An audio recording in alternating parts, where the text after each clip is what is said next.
यशोदानन्दन व्रज जनरञ्जन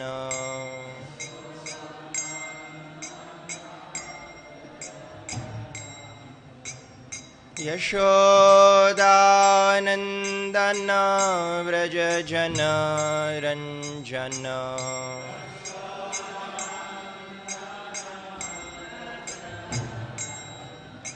यशोदानन्दन व्रज जनरञ्जन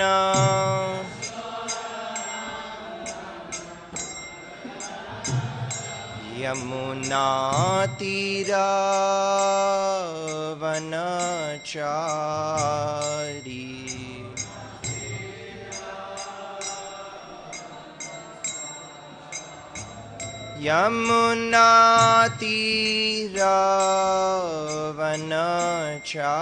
यमुनातीरावनचारी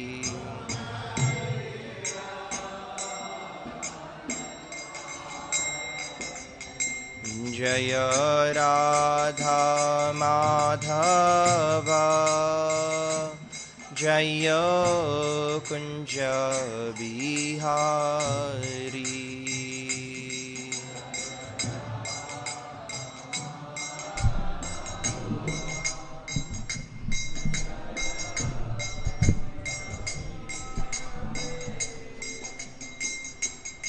जय राधा माधव जय कुंज विहारी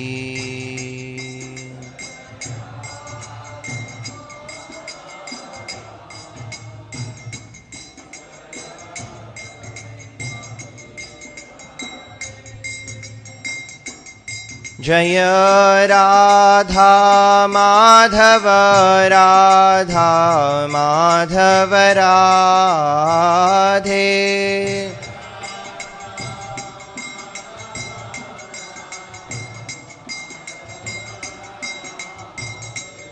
जय पंचतत्व जय पंचतत्व पंचतत्व जय पंचतत्व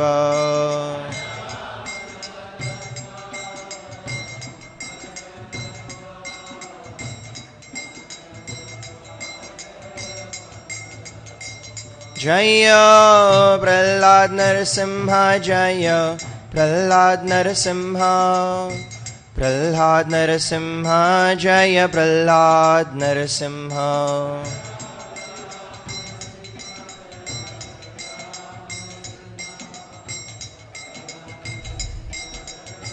जय जय प्रभुपाद प्रभुपाद प्रभुपाद प्रभुपाद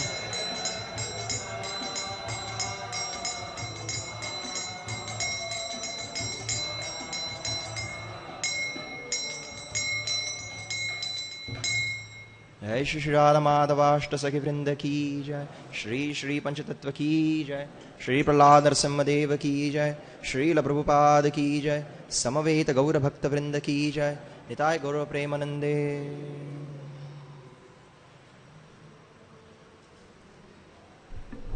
ओम नमो भगवते वासुदेवाय ओम नमो भगवते वासुदेवाय ओम नमो भगवते वासुदेवाय।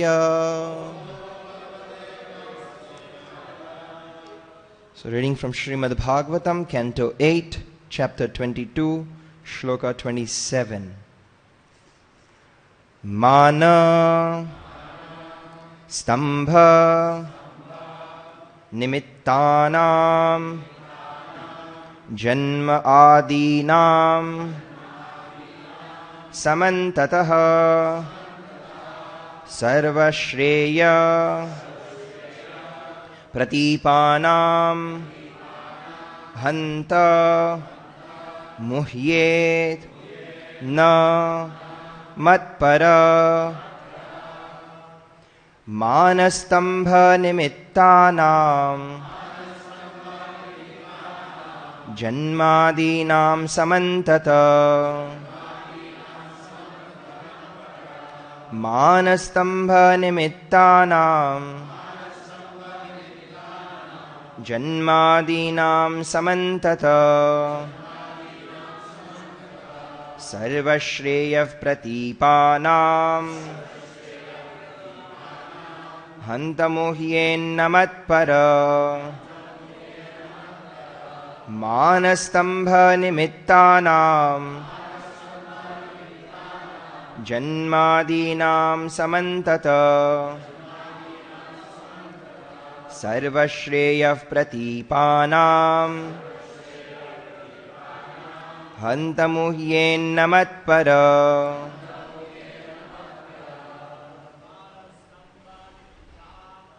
Manastambha.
Madajis.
Mana of false prestige.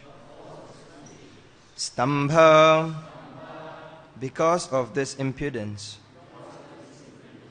Nimittanam which are the causes. Janma adinam such as birth in high family. Samantataha taken together. Sarvashreya for the supreme benefit of life. Pratipanam which are impediments. Hanta also muhyet, becomes bewildered, na, not, matparaha, my pure devotees. Translation and purport by His Divine Grace Srila Prabhupada. Translation: although aristocratic birth and other such opulences are impediments to advancement in devotional service, because they are cause of false prestige and pride, these opulences never disturb a pure devotee of the Supreme Personality of Godhead. Purport: devotees like Dhruva Mahārāja, who was given unlimited material opulence, have the special mercy of the Supreme Personality of Godhead. Once Kuvera wanted to give Dhruva Mahārāja a benediction, but although Dhruva Mahārāja could have asked him for any amount of material opulence, he instead begged Kuvera that he might continue his devotional service to the Supreme Personality of Godhead. When a devotee is fixed in his devotional service, there is no need for the Lord to deprive him of his material opulences. The Supreme Personality of Godhead never takes away material opulences achieved because of devotional service, although He may sometimes takes away opulences achieved by pious activities. He does this to make a devotee prideless or put him in a better position in devotional service. If a special devotee is meant for preaching but does not give up his family life or material opulences to take to the service of the Lord surely takes away his material opulences and establishes him in devotional service. Thus, the pure devotee becomes fully engaged in propagating Kṛṣṇa consciousness. Om ajnanatimidandhasya jnananjanashalakaya chakshuranmilitam yena tasmai Shri Gurave Namaha.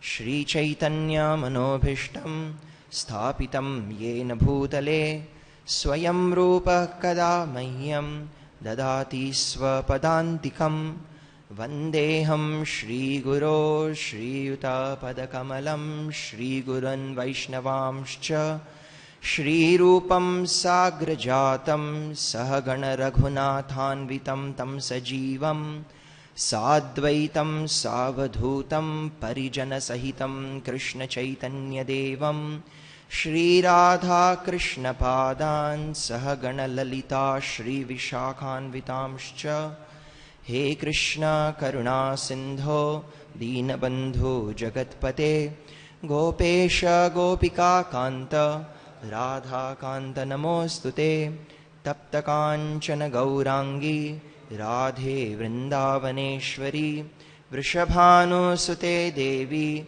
Pranamami Hari Priye Vancha Kalpatarubhyascha Kripa Sindhubhya Evacha Patitanam Pavanebhyo Vaishnavebhyo Namo Namaha Jaya Shri Krishna Chaitanya Prabhu Nityananda Shri Advaita Gadadhara Shrivas Adi Gaura Bhakta Vrinda Hare Krishna Krishna Krishna Hare Hare Hare Rama Rama Rama Hare Hare. Srila Prabhupada ki jai. So first of all, I'd like to beg blessings from all the devotees in order to be able to speak. It's a very, very, very interesting subject matter. In the previous shlokas, we have seen Bali Maharaj is already arrested by Garuda Dev, and he's tied up by the noose of Varuna. He has already surrendered everything. Everything is gone. Everything is lost. Nothing left with him. But because his attitude is so good, his devotional service, he is still so devoted to Krishna, that the demigods, they start praying to Vaman Dev, please don't hurt him anymore. He has already gotten enough punishments. Don't harm him anymore. He doesn't need to remain tied up anymore. So this is the first quality we see here from Bali Maharaj. It's a quality of Vaishnavas. Even the enemy doesn't want him to be seen harmed. This one is also seen again in the battlefield of Kurukshetra. Duryodhana, he asked Kṛṣṇa because Kṛṣṇa becomes the general, so he asks him, kill the Pandavas. At least capture, defeat, win the war for me. And Kṛṣṇa, he goes out, and that's his day. He's fighting. He's defeating everybody, one after another. Starts with Bhimsen. He defeats Bhimsen. And then he says, you're only busy in eating. You don't know what fighting is. I cannot kill you. Defeats Nakul and Sahadev. He says, you people are just kids. You haven't grown up yet. How can I kill you? Goes and defeats Yudhishthira Maharaj. And he says, you have completely forgotten the education you received from Dronacharya. Go back to your camp, get your wounds healed. I cannot kill you. The reason is mentioned, because they are devotees. Even though he is an enemy, he doesn't feel that he wants to kill these great souls. And the reason he gives is, I have promised my mother Kunti that 5 of her sons will always remain alive. He's working hard to kill Arjuna, but he knows that he cannot kill Arjuna because Kṛṣṇa is on his side. It's a great quality among Vaishnavas. And that's why Maharaj Yudhishthira was named Ajata Shatru. A person whose enemy was never born. If you see throughout his life, he's always enveloped with his enemies. But he never considered any of them as his enemies. It's mentioned, he would not call Duryodhan as Duryodhan. He would call him Suyodhan. Why? He doesn't want to call him by any bad names or ill names, even if that has du in it, which means terrible. Duryodhan means one who is a terrible fighter, terrible warrior. No, he's a good warrior. So this is the quality of Vaishnavas. And then Vamandev, he starts speaking to Lord Brahma and to all the assembled demigods. He says, to get rid of the pride among the devotees, sometimes he takes away the material opulences. And he's explaining. And here, he says, even though a devotee might be born in a big aristocratic family, may have a lot of opulence, but they never get attracted to it because they know that it will take them down from the path of devotional service. And if it sometimes doesn't, they do get involved with pride, then Kṛṣṇa helps them. Some time ago, I was reading, and in Varaha Puran, Kṛṣṇa himself mentions the devotees, many times, they get, when they are about to leave their body, they may be going through a lot of sufferings. And in Bhagavad Gita, Kṛṣṇa mentions at the time of death, whatever you remember, that's what you will become in your next life. Whatever you think about, that's what you will be. But in Varaha Puran, he also mentions, he says, my devotees at the time of death, if because of some physical problem, they are unable to remember me, seeing what they have done throughout their life, I still take them back to Godhead. Because they have done so much. And it is repeatedly seen, Kṛṣṇa always gives us different signs. Okay, don't go on this path. You're going to go wrong. He shows something else. There is always multiple things comes in our life which we can learn that we should not go down this path, otherwise we will be in trouble. But many times due to attachment, we don't follow. And then we hit hard ground. And that's when we wake up. Okay, this is what I'm supposed to do. Recently I read a very, very nice quote from Mahatma Prabhu. I think he wrote it as a poem. He says, I entered the door of Goloka Vrindavan and I was surprised and I was shocked, not by the beauty of Goloka Vrindavan, not by the wonderful things over there, but by the devotees in there. He said, there was the Sankirtan leader who stole the money of the deities 3 times. There was my temple president who was a nasty fellow throughout my whole life. And then he goes on, there was this person who did this, this person who did that. How in the world they all ended up over here in Goloka Vrindavan? And then he mentions, and then I see my spiritual master standing, and I ask him, what are these people doing here? And why are they looking at me with such a surprise? And he says, because they are thinking the same thing that you are thinking about them. And then he mentions, every devotee has a past and every sinner has a future. So don't judge anybody because of their present situation. They will turn into great devotees. And if you see Krishna, repeatedly he has done that. He never gave up on us. On many occasions, we gave up on the Lord. Somebody died, my mother died. How can Krishna be so cruel? My child died, how can you be so cruel? I don't have faith in him anymore. If God is good, then how can bad things happen?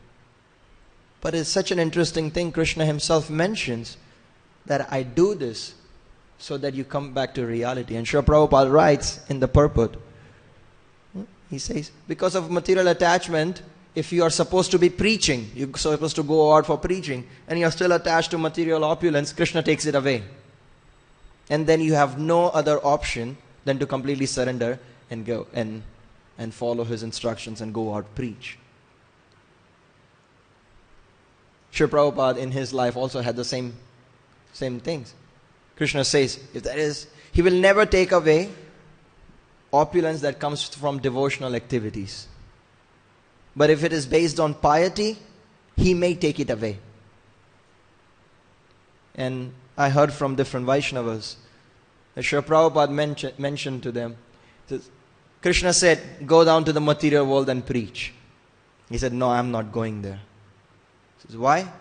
Because it's too much austerities down there. The 6 Goswamis went there, sleeping underneath a new tree every day. You have to go out begging and eating.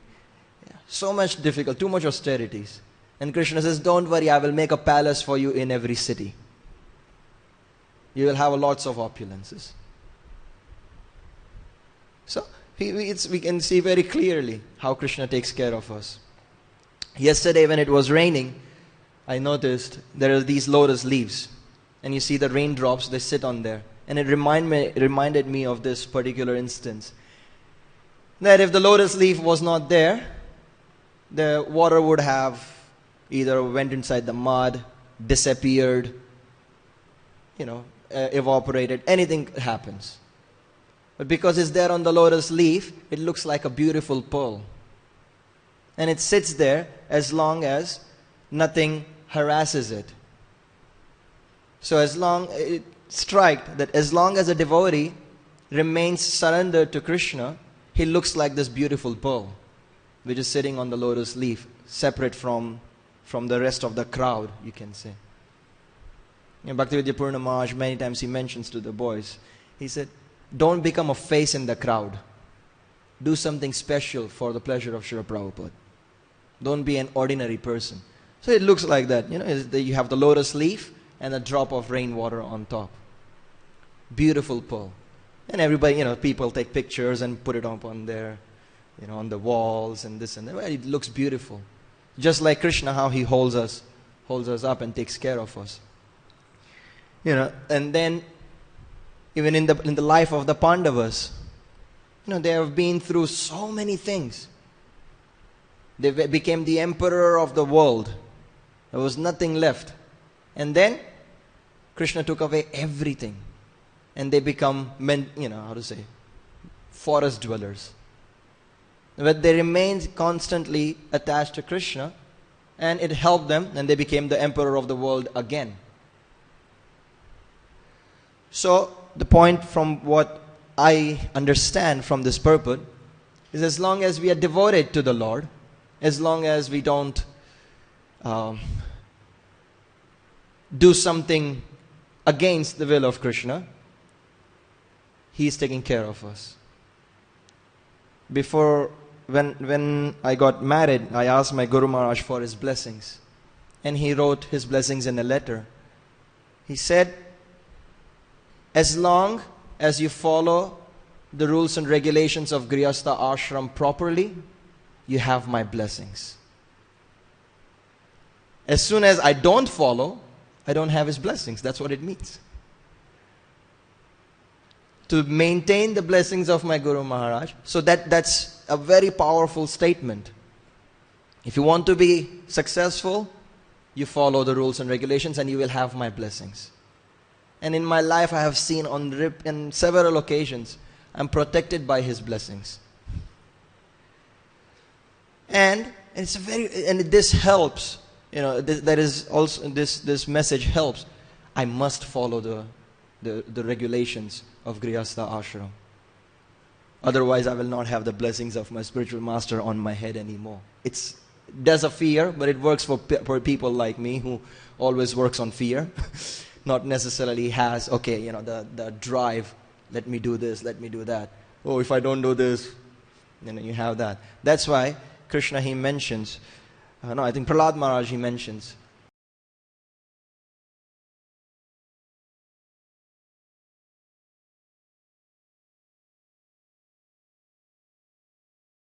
so you always remember him and never forget him. How do we follow this? What does it mean?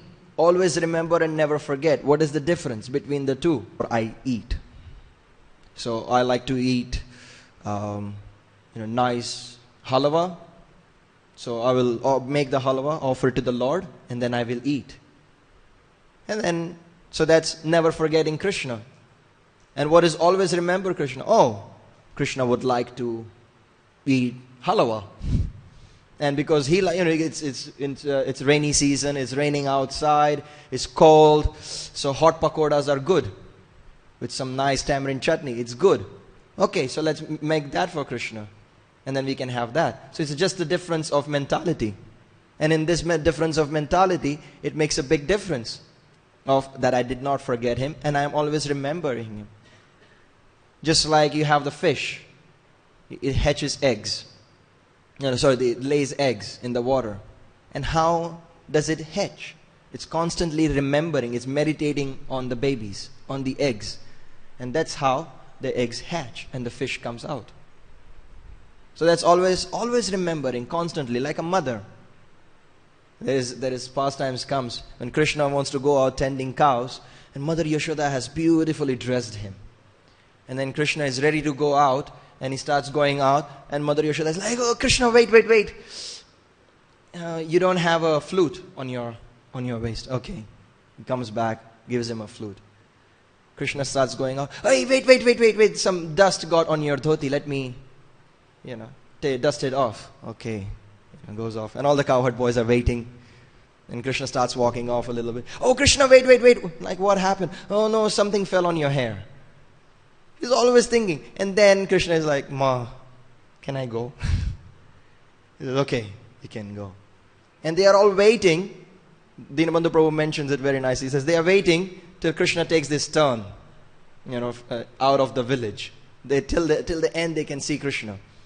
And till that time, all the cowherd boys are very sober. They are peaceful, they are walking, everybody taking care of the cows, walking. And all the cowherd big men, all the gopis, Mother Yashoda, they are looking. Okay, they are all nicely going. And as soon as they take that turn, that curve on the road where everybody else cannot see, it just turns wild. And they start snatching each other's tiffin boxes, throwing around here and there, playing around, messing around, cows are running around. It goes wild. But throughout the whole day, the gopis and Mother Yashoda, they are constantly thinking about Krishna. So Mother Yashoda goes back inside, starts cooking. And then, makes everything ready and sends. Okay, Krishna might be somewhere. Even though they have their tiffins with them, still she sends something. Okay, it must have gotten cold. He should eat something fresh and hot. And at one instance, the gopis, they are walking around, and from trees to trees, they are searching where these people are. And finally, they find at a distance, Krishna is very hungry. He's like, what happened to these gopis? How come they didn't come today? And he's like, okay. He sends few boys out. Go, search them. So the boys are there. They climb trees. They are looking for these cowherd girls. And they see them at a distance. So they take their chadars and they swing them around. He says, hey, we are here, we are here. So they come, they feed. And they tell Krishna, Krishna is so hot. We never know where you are going. Why don't you at least inform where you are going to go today so we can come? It's so difficult. And Krishna, he just smiles and gives them a hug. It's done. And everybody's like, okay, our fatigue is gone. Then they all go back and again constantly thinking of Krishna. And then again when Krishna comes back in the evening, then they are all happy. At one instance, the gopis, they say, they are cursing Lord Brahma. He gave us there are 4 heads, but he has no brain inside. He says, why? He says, there is Krishna, such a beautiful person, such a sweet person. You always want to admire him. You always want to see him. But he gave the stupid eyelids. And they blink. And when they blink, we cannot see Krishna. He has no brain. He has 4 heads but no brain. So this is what Krishna wants us to come on this level. That's why he himself comes in the form of Sri Chaitanya Mahaprabhu to teach us how to come up to this level. And then he continuously sends different devotees to bring us back on this level. That many times, not many times, practically every day, many of us, we perform the 10th offense towards the holy name. Even though we have heard the glories of the holy name so many times, we all don't want to give up the material attachments. We say it every morning, the 10 offenses towards the holy name, many devotees, we say it every morning. But it's so difficult. It becomes so hard. So that's why Krishna makes it so much easy. He makes it easier and easier and easier. First he says, perform austerities for 60,000 years. Okay, because they can do that. Then, okay, you cannot do that, perform big yagyas. You cannot do that, perform deity worship. You cannot do that, you people of Kali Yuga are so dull-headed. Just perform Sankirtan. Constantly chanting the holy name of the Lord. This is enough. But for us it's so difficult that also. So Prabhupada said 64 rounds, we said no. He said 32 rounds, we said no. He said 16 rounds, we said no. He said no, minimum 16 you have to do. Made it so simple. But including myself, it's so difficult to chant 16 rounds every day. And as soon as you pull down that 16th bead,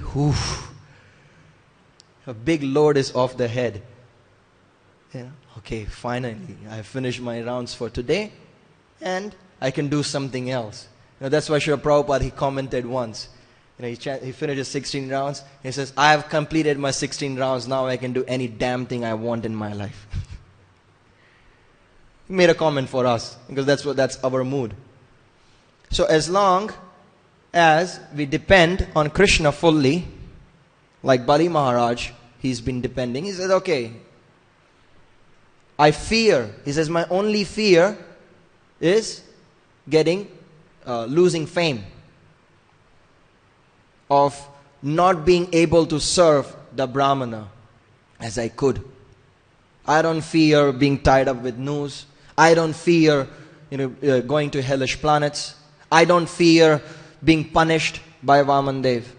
But I do not want to not please you. And he mentions to Shukracharya, even though if he comes in the form of a Brahman, he's my enemy. But because he's in the form of a Brahmana, I cannot reject him. And what a fortune that a person who's taking care of the whole, thousands and thousands of universes is coming and begging 3 steps of land from me. And how can I say no? This is very, very few fortunate people will get this opportunity to do this. And I don't want to miss it. In Ramayana it mentions that the Lord will come in our life at least 3 times. In everybody's life he will come. And we have to recognize him. If we don't recognize him, then is our misfortune. So there is an instance of Tulsidas. Somehow he managed to please Hanuman. And Sri Hanuman, he mentions, ask for anything you want. I'm very pleased with you. He says, I want to take darshan of Ramachandra. I don't want anything else. Okay, fine. Ramchandra will come to you. You have to recognize him. So he was there on the banks of river Sarayu grinding chandan. Ram Lakshman came in the form of prince. They came. He says, oh Baba, can we get some chandan to apply on our head? Yeah, sure, take. And they leave. And Hanumanji comes and he says, so, did you meet them? He says, no. He says, they just came. They met with you.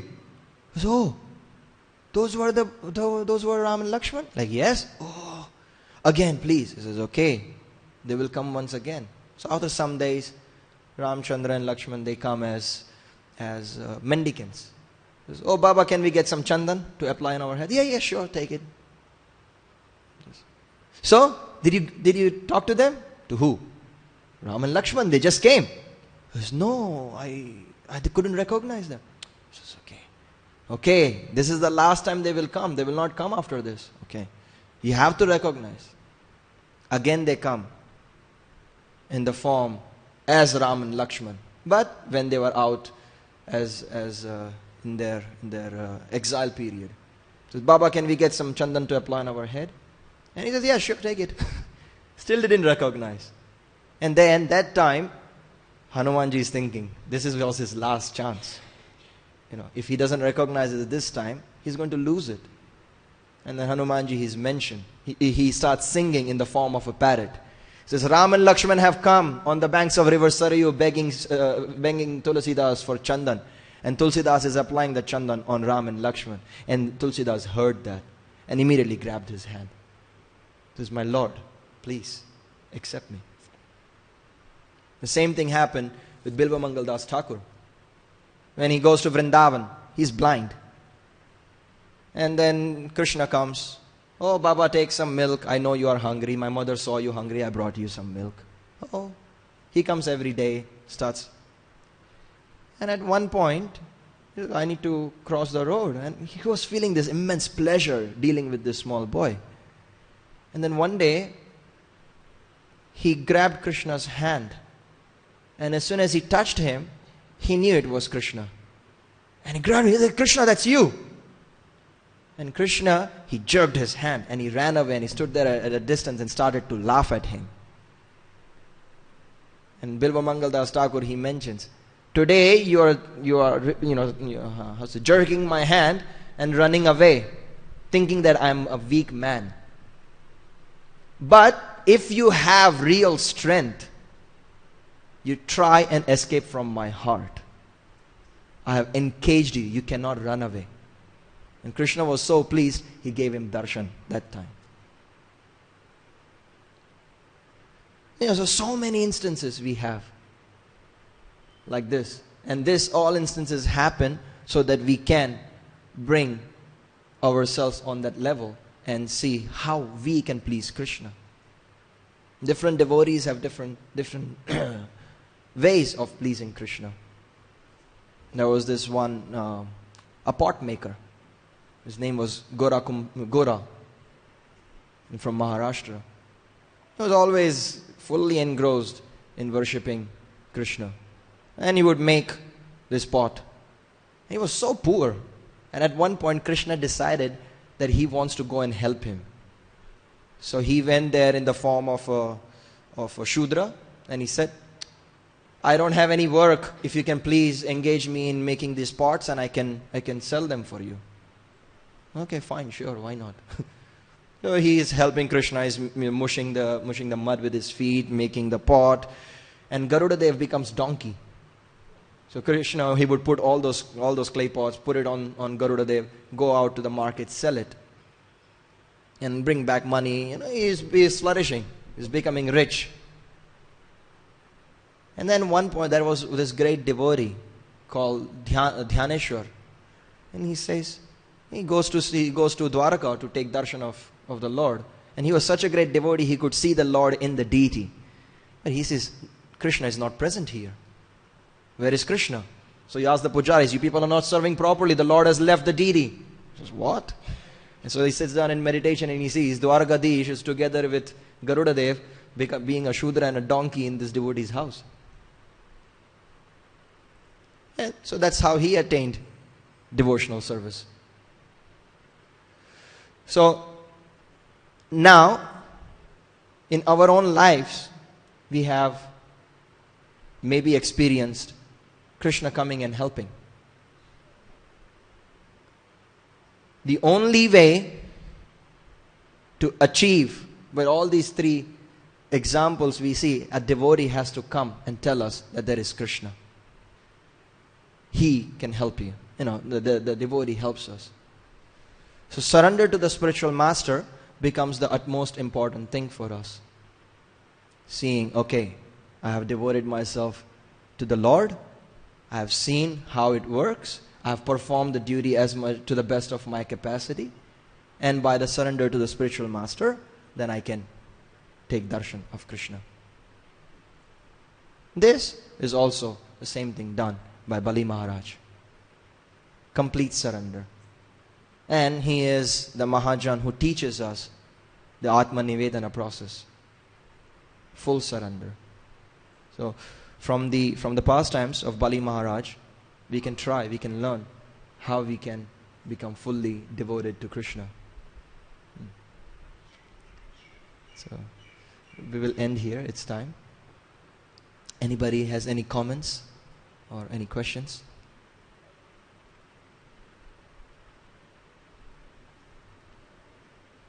No? Okay, so we will... Oh, yes, Prabhu.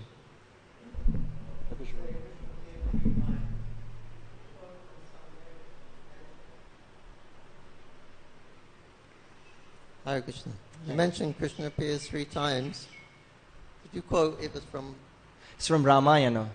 From Ramayana. Yeah, Hanumanji is mentioning, he says, in devotee's life, Krishna will appear 3 times. And then he will, it mentions in Ramayana. Prabhupada says something similar, that Krishna gives you 3 warnings about coming to the material world. Mm-hmm. Okay, from Ramayana. Thank you. Thank you, bro. Anything else? Okay, so we'll end here. Grantaraj Srimad Bhagavatam ki jai, Srila Prabhupada ki jai, Nitai Gaur Premanande.